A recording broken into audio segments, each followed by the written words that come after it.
Memberikan kesempatan kepada pihak Erwin Agam itu untuk menempuh jalur hukum, baik itu perdata maupun pidana, ya silakan. Tapi ditantang juga ya, harus ada buktinya ya.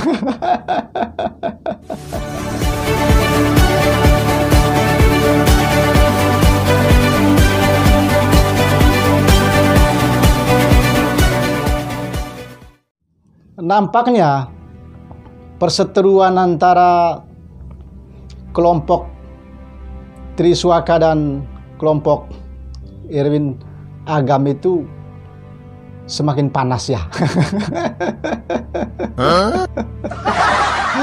Karena sampai dengan detik ini belum ada titik temunya. Dan yang terkini atau yang terbaru itu adalah bahwa pengacara yang dulu mensomasi Triswaka kini justru membela Triswaka. Ini yang menarik sekali. Jadi dulu Mario Ardiansa itu dia pengacaranya Andika Kangen Band, dan pada saat itu mereka menyampaikan somasi kepada Triswaka dan Jedidin Jidan karena mereka memparodikan lagunya si Andika Kangen Band itu. Dan kini pengacara itu justru membela Triswaka dalam kasus dengan Erwin Agam ya. Ini sangat-sangat menarik sekali ya. Jadi seperti bandul ya. Anda tahu bandul nggak? Jadi bandul itu diperkenalkan pertama kali oleh astronom Ibnu Yunus itu di abad ke-10. Jadi dia untuk menghitung detik di angkasa itu menggunakan bandul ya. Jadi sebuah benda yang diikat di tali. Jadi kalau benda itu diayunkan maka dia akan bergerak seperti ini ya. Itulah namanya bandul ya. Jadi kalau dia bergerak ke kanan maka nanti dia akan bergerak ke kiri. Mungkin seperti itu realitas yang terjadi di dalam diri Triswaka saat ini ya. Yang dulu bandul itu bergerak ke kiri ya kan, sekarang dia ke kanan ya. Nah, menariknya dari pengacara Triswaka itu yang dulu memberikan somasi terhadap Triswaka bahwa yang bersangkutan menantang pihak Erwin Agam. Dia menantang karena katanya berdasarkan keterangan resmi dari pengacara itu bahwa sampai dengan detik ini pihak Triswaka itu belum menerima surat somasi. Padahal dulu katanya kan ada surat somasi ya, mensomasi Triswaka ya kan, karena mengcover lagunya Erwin Agam itu. Tapi sampai dengan detik ini surat somasi itu belum mereka terima. Itulah yang menariknya. Jadi pengacara Triswaka ini menantang ya, menantang ini Erwin Agam ini.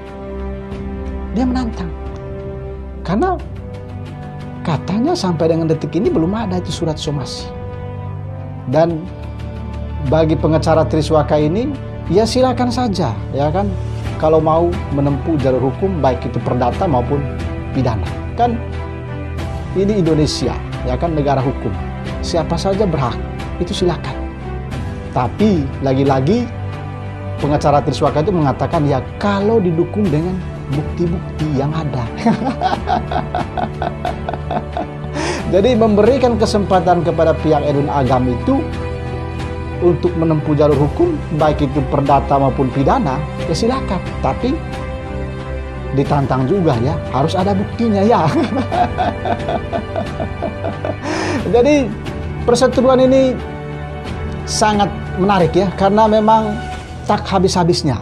Dan kalau menurut Otableang, bila kedua belah pihak ini tidak bertemu, tidak bertatap muka secara langsung atau menyelesaikan masalah ini, persoalan ini secara kekeluargaan, ya kan, mufakat, ya sampai kapanpun pasti tidak akan bertemu ya, pasti tidak akan berdamai.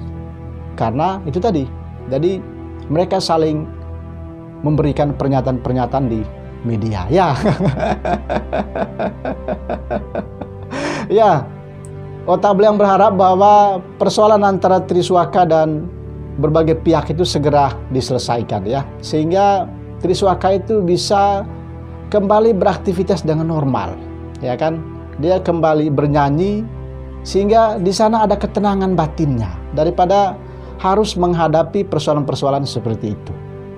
Jadi yang dibutuhkan masyarakat itu kan suaranya yang bersangkutan ya. Jadi mungkin banyak penggemarnya di luar, fansnya yang membutuhkan suaranya Triswaka itu.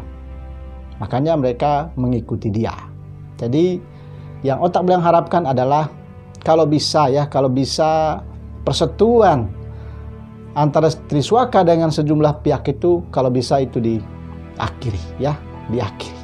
Jadi biarkanlah Triswaka itu bisa berkonsentrasi untuk bernyanyi, berkonsentrasi untuk berkarya sehingga bisa menghibur masyarakat Indonesia. Begitupun juga dengan Zidane Zidane, karena Otabeliang juga belum mendapatkan kabar terbaru seperti apa ini Zidane Zidane sekarang ya. Ya, Otabeliang juga tidak bisa melarang siapapun ya, bahwa ini negara hukum, semua sama di mata hukum tanpa terkecuali. Jadi kalau ada pihak yang merasa dirugikan ya bisa saja memprosesnya secara hukum. Begitupun juga yang terjadi di dalam diri Triswaka itu. Artinya kalau ada pihak yang merasa dirugikan ya bisa menempuh jalur hukum, apakah itu menggunakan jalur perdata atau pidana. Semuanya sudah tersedia di dalam hukum kita ya. Ini yang ingin Otabeliang sampaikan kepada sahabat-sahabat sebangsa dan setanah air. Kalau Anda merasa tertarik dengan video ini, silakan disebarluaskan, dibagi, dan jangan lupa berikanlah komentarnya pada kolom komentar video ini seperti apa pendapat Anda. Dan bagi Anda yang belum subscribe channel ini, mohon bantuannya untuk subscribe ya, dan nyalakan lonceng notifikasinya agar Anda bisa mengikuti informasi yang terus disampaikan oleh Otabeliang setiap saat ya. Oke, sampai jumpa di program Otabeliang kali berikutnya. Jangan lupa ya, salam kebangsaan ya, salam Pancasila ya, salam Bhinneka Tunggal Ika, dan salam Otabeliang ya.